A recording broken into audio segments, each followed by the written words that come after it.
আউযু বিল্লাহি মিনাশ শাইতানির রাজীম বিসমিল্লাহির রহমানির রহিম নাহমাদুহু ওয়া নুসাল্লি আলা রাসূলিহিল কারীম।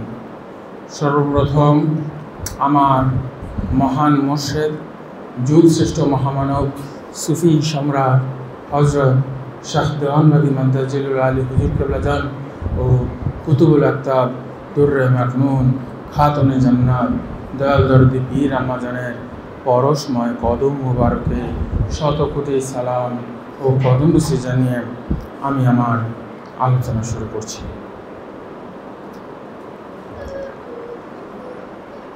সম্মানিত আশিক রাসূল ভাইরা, আমাদের সামনের শুক্রবার আসছে পূর্ণিমার চাঁদে বাবা দেওয়ানবাগী জীবন্ত প্রতিচ্ছবির অনুষ্ঠান, বিশেষ আশিক রাসূল মাহফিল। এই কারণে আপনারা এখন থেকে প্রস্তুতি নেন যে আগামী শুক্রবার আমরা পূর্ণিমা চাঁদে বাবা দেওয়ানবাগী অনুষ্ঠানটা সুন্দরভাবে করতে পারি। আশিক রাসূল ভাইরা, আমার মহান মুর্শিদ সুফি সম্রাট হযরত শাহ দেওয়ানবাগী মান্তাজিলুল আলী হুজুর কেবলাজান, তিনি আল্লাহ তাকে পুরস্কৃত করে তিনি যখন রব্বুল আলামিনের আকার নিয়ে সাধনা করে দীর্ঘ 37 বছরের মতো সাধনা করে তিনি এই কিতাবটা লিখেছেন, তখন রব্বুল আলামিন খুশি হয়ে তার চেহারা মোবারক চাঁদে দেখিয়েছেন।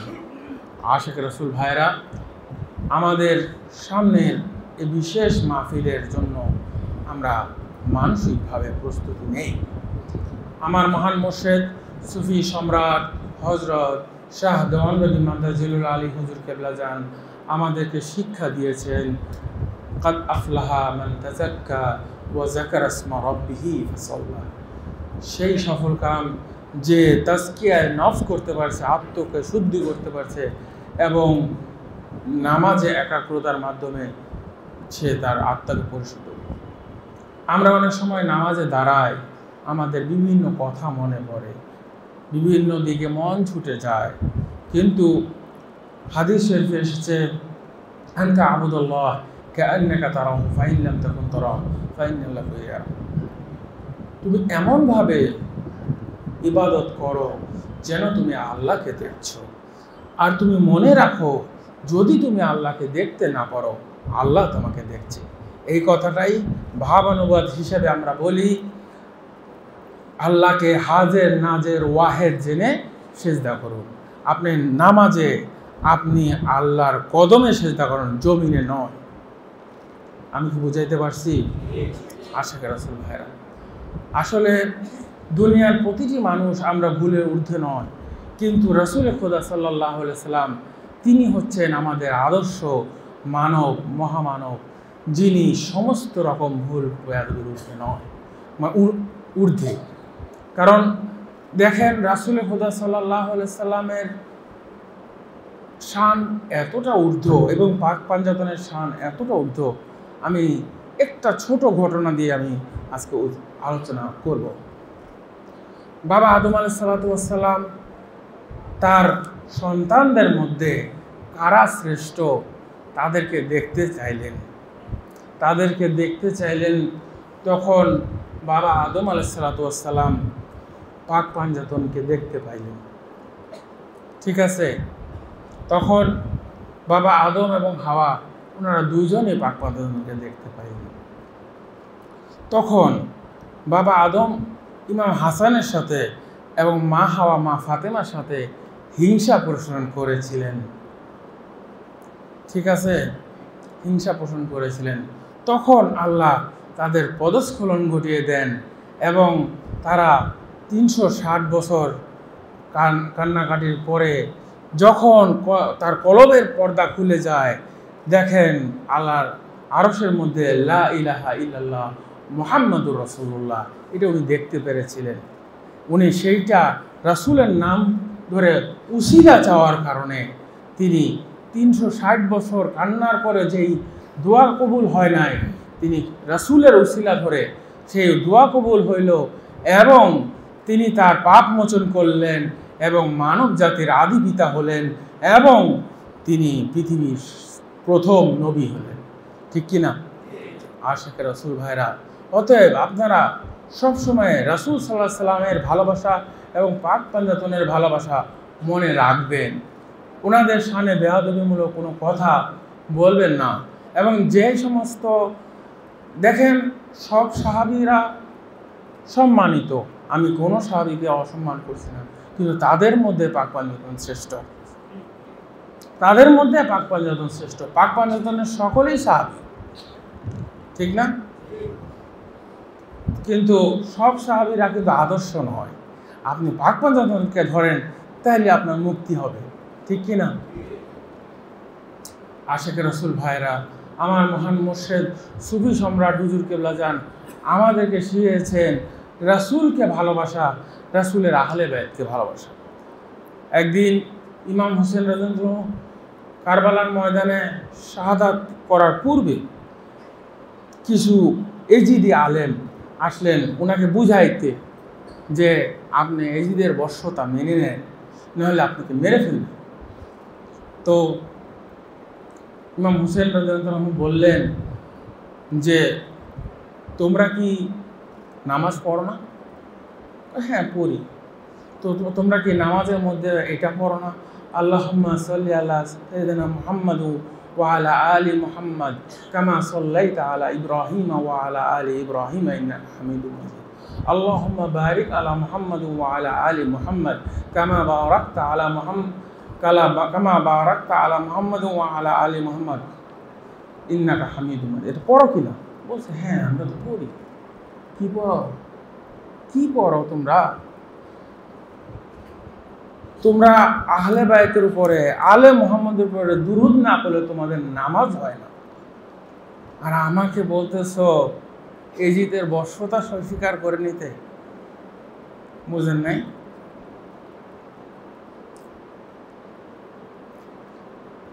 ইমাম হোসেন রাদিয়াল্লাহু যখন শাহাদাত বরণ করেন, একটা সাহাবী জিন ছিল, সে জিনের সর্দার ছিল, সে আসছিল ইমাম হোসেনকে রক্ষা করতে, কিন্তু ইমাম হোসেন শাহাদাত বরণ করবে এটাই আল্লাহর ইচ্ছা। ঠিক কিনা? কারণ ইসলাম জিন্দা হতা হে হার কারবালা থেকে। যখন সে অন্য এক জিনের থেকে খবর পাইল ইমাম হোসেন কারবালা ময়দানে আহত অবস্থায় আছেন, রক্তাক্ত অবস্থায়, সে আসছিল দলবল নিয়ে ইমাম হোসেনকে রক্ষা করতে। তখন ইমাম হোসেন তাকে বলল তুমি ফিরে যাও, এটাই আল্লাহর ইচ্ছা। আশিকে রাসূল ভাইরা, যারা রাসূলকে ভালোবেসে রাসূলের ধর্মকে রক্ষা করতে গিয়ে ইমাম হাসান হোসেন, মা ফাতেমা, মাওলা আলী সবাই শাহাদাত বরণ করেছেন। ঠিক কিনা? তো সবাই শাহাদাত বরণ করেছে, তাদেরকে না ভালোবেসে আমরা কি সাধারণ মানুষকে ভালোবাসি? এটা কোনো যুক্তি হতে পারে? অবশ্যই না। সব সাহাবী পাক পাঞ্জাতন নয়, কিন্তু পাক পাঞ্জাতনের সকলেই সাহাবী এবং রাসূলের আহলে। যারা ঘরের মধ্যে কোরআন নাজিল হইতে দেখছেন, যাদের সামনে কোরআন নাজিল হয়েছে, তার চেয়ে উত্তম কে হইতে পারে? ঠিক না? রাসূলের পর যাদের সামনে কোরআন নাজিল হয়েছে, তাদের চেয়ে উত্তম কে হইতে পারে? বেলায়েতের বাদশাহ মাওলা আলী, তিনি রাসূল সাল্লাল্লাহু আলাইহি সাল্লাম বলছেন আনা মদিনাতুল ইলমি আলী বাবুহা।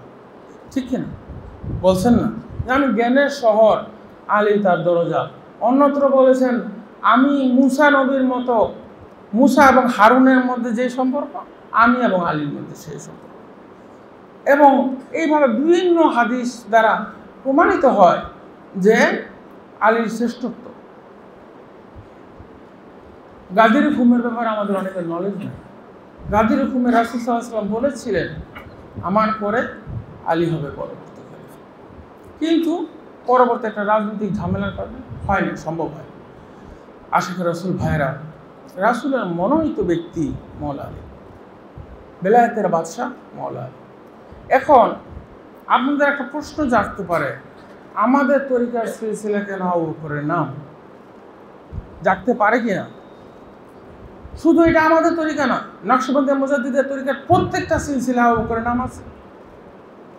কারণটা আমি বলতেছি। কারণ তৎকালীন জমানায় মানে মওলা আলী একটা বিপদের মধ্যে পড়ে গেছিলেন, যেই কারণে মানে যেই সাহাবা মওলা আলীর উনি দুজনের থেকে বায়াত গ্রহণ করছেন। আবু বকরের থেকে জাহিরি বায়াত গ্রহণ করছেন, রুহানি বায়াত গ্রহণ করছেন মওলা আলী থেকে। বুঝাইতে পারছি? মওলা আলী থেকে রুহানি বায়াত গ্রহণ করছেন। অতএব নিঃসন্দেহে প্রমাণিত বেলায়েতের বাদশাকে মওলা মওলা আশিক রাসূল ভাইরা, আমরা এই যত বছর বাঁচবো রাসূল এবং তার আহলে বায়াতকে ভালোবেসে বাঁচবো, ঠিক কিনা? এবং দেখেন আমার মহান মুর্শিদ সুফি সম্রাট হুজুর কেবলা জান, তিনি আমাদেরকে শিখিয়েছেন কিভাবে রাসূল এবং তার পরিবারকে ভালোবাসতে হয়, ঠিক কিনা? আপনি রাসূলকে ভালোবাসলেন, রাসূলের পরিবারবর্গের সম্বন্ধে কোনো খবরই রাখেন না, কেমন আসবে রাসূল? বুঝাইতে পারছি? আমাদের অনেকের জিজ্ঞাসা করলে যে রাসূলের ছেলে মেয়ে কয়জন, আমরা কিন্তু বলতে পারি না। রাসূলের বিবি কয়জন, আমরা বলতে পারি না। কোনো খবর রাখি না। আমি নবীর এলে একেবারে খুব নাচানাচি করতেছি। আপনি কিসের শুনবেন? আপনি রাসূলের পরিবারের খবর রাখেন না, কিসের শুনবেন? রাখতে হবে তো, রাখতে হবে না? রাসূল সাল্লাল্লাহু আলাইহি সাল্লামের পরিবারবর্গ, রাসূল সাল্লাল্লাহু আলাইহি সাল্লামের 4 ছেলে ছিলেন, কাসেম, তৈয়ব, তাহের, ইব্রাহিম। এর মধ্যে ইব্রাহিম ব্যতীত বাকি সবাই মা খাদিজাতুল কুবরার গর্ভে আসেন। মেয়ে ছিলেন 4 জন, রুকাইয়া, কুলসুম, জয়নাব, ফাতেমা। এখন মা খাদিজাতুল কুবরার হাদিস কয়টা আপনি পাবেন? মওলা আলীর হাদিস কয়টা পাবেন? পাবেন না। পাবেন না। তারপরে আসেন মা খাদিজাতুল কুবরার কয়টা হাদিস, মা ফাতেমার কয়টা হাদিস পাবেন না। কেন পাবেন না? কারণ এই হাদিস লেখা হয়েছে রাসূলের ওফাতের 200 বছর পরে। এজিদে আমাদের ওনাদের হাদিসগুলোকে ধ্বংস করে দেওয়া হয়েছে। বুঝাইতে পারছি? 200 বছর পরে। আমি আজকে কি কথা বলে যে অ্যাকুরেট আপনাদের 1 ঘন্টা পরে জিজ্ঞাসা করে বলতে পারবেন? পারবেন না। তাহলে 200 বছর পরে হে মরে গেছে, হে পোলা মরে গেছে, নাতি মরে গেছে, কেমনে কি বুঝাইতে পারছি? রাসূল খোদা সাল্লাল্লাহু আলাইহি সাল্লাম বলেছেন, তারাকতু ফীকুম আমরাইন লান তাদিল্লু কিতাবাল্লাহি ওয়া ইতরাতি। তোমাদের সামনে 2টা জিনিস রেখে গেলাম, একটা হচ্ছে আল্লাহর কিতাব এবং আমার আহলে বাইত। ইতরাতি মানে আমার বংশধর, আহলে বাইত। এটাকে করা হয়েছে সুন্নাতি রাসূল, কৌশল করে বলাই দিয়েছে। দেখেন যখন সুন্নাতি রাসূল লেখাই হয়নি, রাসূল সাল্লাল্লাহু আলাইহি সাল্লাম নিজেও অনেক সময় কোরআন এবং হাদিসের মধ্যে কনফ্লিক্ট সৃষ্টি হওয়ার ভয় করে তিনি হাদিস লিখতে নিষেধ করছেন। আপনারা জানেন কিনা আমি জানি না, কিন্তু রাসূল সাল্লাল্লাহু আলাইহি সাল্লাম ভাবছেন যে কোরআনটা বিশুদ্ধ থাক, হাদিসটা না লেখা হোক। মায়ের থেকে এমন কিছু হাদিস, রাসূলের ব্যক্তিগত, একান্ত ব্যক্তিগত কথাবার্তা রাসূলের সম্বন্ধে যেটা আমাদের সম্মান নষ্ট করে, বুঝেন নাই? আবু হুরায়রা থেকে কিছু হাদিস, কিন্তু উনারাই জানলো। তো যারা রাসূলের ঘরে আসিল তারা কই? তাদের হাদিস কোথায়? তার মানে এগুলো ধ্বংস করা হয়েছে, চক্রান্ত করা হয়েছে, করসপন্ডেন্স তো ছিল। তাই কারণে আমি আপনাদেরকে বলবো, আমি হাদিস অস্বীকার করি না, কিন্তু অনেক জাল জয়ীফ হাদিস আছে, এবং এদের সংখ্যা প্রায় 90% উপরে। বুঝে নাই? হাদিস আমি অস্বীকার করি না, কিন্তু তবে হাদিসের মধ্যে মুতাওয়াতের হাদিস, যেটা সরাসরি রাসূলের হাদিস, এটা কোনো সাহাবীর কথা না, কোনো তাবির কথা না, তাবির কথা না, সরাসরি রাসূল। এই হাদিসগুলো আমাদের ফলো করা উচিত। আমি বুঝাইতে পারছি? তবে হাদিসের মধ্যে অনেক ভুল আছে, কিন্তু আল্লাহর কোরআন এবং আহলে বাইতের মধ্যে কোনো ভুল নাই। আমি বুঝাইতে পারছি? উদ্দেশ্য প্রণোদিতভাবে এই জিনিসরা কিছু হাদিস বানাইছে, যেই সমস্ত হাদিসের উপর করে তারা কবর বাঁধতেছে, ঠিকই না? আপনারা জান্নাতুল বাকিতে মা ফাতেমা, ইমাম হাসান এবং রাসূলের অন্যান্য স্ত্রী এবং সাহাবীদের কবর ছিল।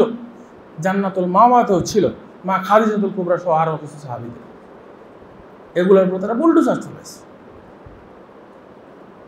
শুধুমাত্র এখন যে যারা বাংলাদেশে করতেছে, মাজারের উপরে করছে, এই ধরনের মানুষই তো যারা বুলডোজার চালাইছে জান্নাতুল বাকিতে, জান্নাতুল মাওয়াতে।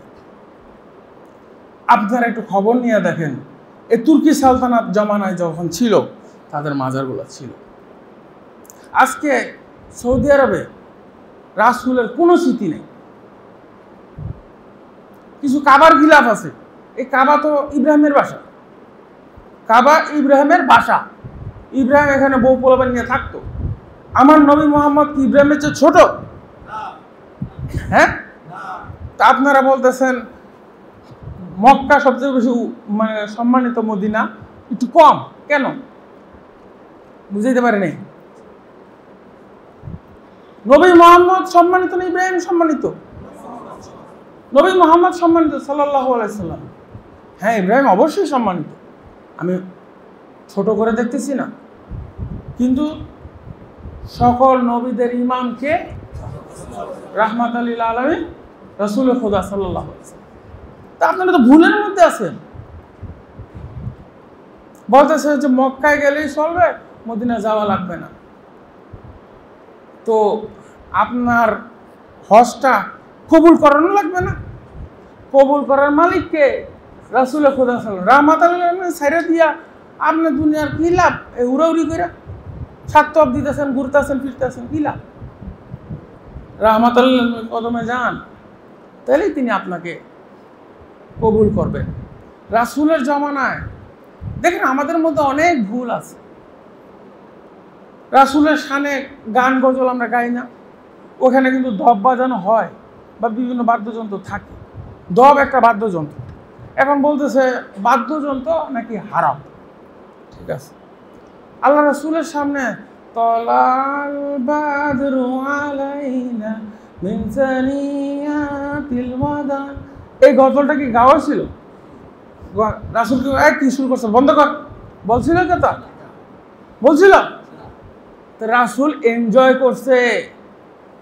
রাসূল এনজয় করছে, এই গজলটাকে এনজয় করছে, থামায় নাই, বরং আরো বাহাবা দিছে, তোমরা যাও গাও রাসূলের সামনে গজল গাও, কারণ এটা মহব্বত সৃষ্টি করবে।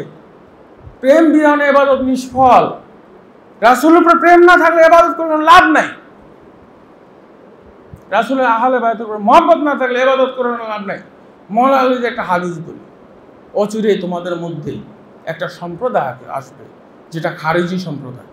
তারা কোরআন তেলাওয়াত করবে খুব সুললিত কণ্ঠে, কিন্তু তাদের কোরআন তেলাওয়াতের কণ্ঠলানির নিচে নামবে না। তারা নামাজ পড়বে পাবন্দির সাথে, কিন্তু তাদের নামাজ কবুল হবে না। এরাই খারিজি সম্প্রদায়, এরা পথভ্রষ্ট। মওলা আলী যাদেরকে পথভ্রষ্ট বলেছে, এরাই তো রাসূল মওলা আলীকে হত্যা করছে না? আব্দুর রহমান আল খারিজি, আব্দুর রহমান আল খারিজি সে মওলা আলীকে হত্যা করছে, তার নামে নামে খারিজি সম্প্রদায় সৃষ্টি। এখন মওলা আলীর খুনি যতই নামাজ পড়ুক লাভ হবে? খুনি যতই নামাজ পড়ুক লাভ হবে? কুরআন তেলাওয়াত করুক, রোজা রাখুক, হজ করুক, যাকাত করুক, লাভ হবে না? হবে না। এরাই পরবর্তী এজিদের বংশধর, এরাই এজিদের বংশধর, যারা রাসূল এবং তার পরিবার বর্গের উপরে ভালোবাসা রাখে না। বুঝাইতে পারছি? আশিকে রাসূল ভাই, আসলে প্রেম বিহনে, আমার মহান মুর্শিদের কথা, প্রেম বিহনে ইবাদত নিষ্ফল। প্রেম বিহনে ইবাদত নিষ্ফল। আপনি যদি রাসূলের পরিবারের উপরে, রাসূলের আহলে বাইতের উপরে, রাসূলের পরিবার বর্গের উপরে, রাসূলের উপরে প্রেম রাখেন, আপনার ইবাদত কবুল হবে। ঠিক না? আর যদি প্রেম না থাকে, আপনি যদি রাসূলের আহলে বাইতের ওলিয়া আল্লাহদের মাজার ভেঙে দেওয়ার পক্ষে হন, তাহলে কিন্তু আপনার নামাজের কোনো লাভ নেই। বুঝেন নাই? ওই একটা হাদিস, সব পাকা কবর ভেঙে উড়াই দাও, ঘুরাই দাও, এগুলো কাদের লেখা হাদিস? একটু খুঁজে দেখেন কাদের লেখা হাদিস, একটু তালাশ করে দেখেন না, হাদিস তো পাইছেন আপনি। ওই জমানায় কি মুনাফিক ছিল না? সবাই একটা সহি শুদ্ধ ভালো মানুষ ছিল। তাহলে আলী আয়েশার যুদ্ধ হইলো কিভাবে? আলী মুআবিয়ার যুদ্ধ হইলো কিভাবে? 10,000 সাহাবী শহীদ হইলো কিভাবে? সবাই কি ভালো ছিল? না, এমন কোনোদিন সম্ভব না। কোনো জমানায় একটা সবাই ফেরেশতা আর কোনো জমানায় সবাই খারাপ, সম্ভব না। সব জমানায় ভালো খারাপ মিলে আছে, ঠিক না? সব জমানায় ভালো খারাপ মিলে আছে, সবার মধ্যেই ভালো খারাপ মিলে আছে। আমার মহান মুর্শিদের কথার মধ্যে আমি একটা কথা বলি যে 73টা ফেরকা, একটা ফেরকা জান্নাতি আর বাকি সব জাহান্নামী, ঠিক? যদি তাই হয়ে থাকে, প্রত্যেকটা মানুষের ভিতরেও 73টা ফেরকা আছে, তার 73টা চিন্তা, তার 73টা কল্পনা আছে। একটা কল্পনা সঠিক, বাকি সব ভুল, ঠিক কিনা? যে তার ওই 73 ফিরকার মধ্যে ইমানের সরল পথে, আমরা বলি ইহদিনাস সিরাতাল মুস্তাকিম, আমাদেরকে সরল সঠিক পথ দেখান। তারপরে বলি কি সিরাতাল্লাযিনা আনআমতা আলাইহিম, আবার বলি গায়রুল মাগদুবি আলাইহিম ওয়ালাদ-দাল্লিন। তো নামাজে ফাতিহার মধ্যে পড়তেছে আমাদেরকে সহি সঠিক পথ দেখান। তারপরে সিরাতাল্লাযিনা আনআমতা আলাইহিম, কাদের পথ? নবী রাসূলের পথ, মহামানবগণের পথ, ওলিয়াল্লাহগণের পথ, নাকি? সঠিক পথ এটাই তো। আর যদি আবার বলতেছি গায়রিল মাগদুবি আলাইহিম, যারা পথভ্রষ্ট তাদের পথ আমরা চাই না। ওয়ালাদ-দাল্লিন, দাল্লিন মানে পথভ্রষ্ট, মানে যাদের উপর আল্লাহ অসন্তুষ্ট, যারা পথভ্রষ্ট তাদের পথ আমরা চাই না। আমরা নামাজে বসে এটা পড়তেছি, কিন্তু ওলিয়াল্লাহর বিরুদ্ধে, লাভ কি? এই নামাজ কবুল হবে না।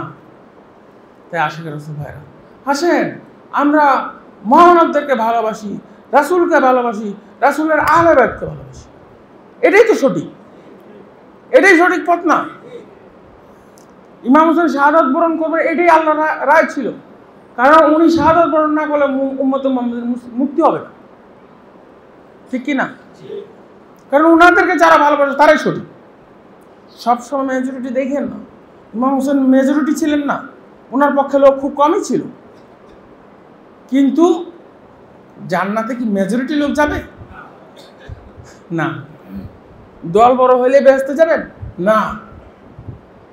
এটাই, যারা তাদেরকে ভালোবাসবে তারাই ঠিক।